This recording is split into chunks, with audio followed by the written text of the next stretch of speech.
Canllaw cam wrth gam ar ddefnyddio pen inswlin cetrisen. Yn gyntaf, golchwch eich dwylo. Tynnwch gaead y pen inswlin. Trowch y daliwr cetrisen i ffwrdd a'i roi i un ochr. Efallai y bydd y rod piston yn ymestyn allan o'r pen. Os yw'n gwneud hynny, gythiwch nes iddo stopio. Os yw rod piston a phen y rod yn teimlo'n llac, mae hyn yn gwbl normal a fydd e ddim yn effeithio ar sut mae'r pen yn gweithio.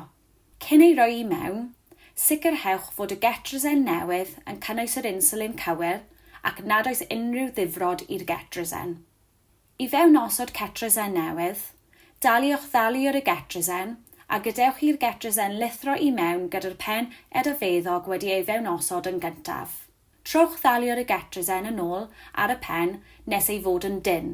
I dynnu cetrisen bresennol o'r pen, trowch ddaliwr y cetrisen wyneb i weired a bydd yn cwympo allan.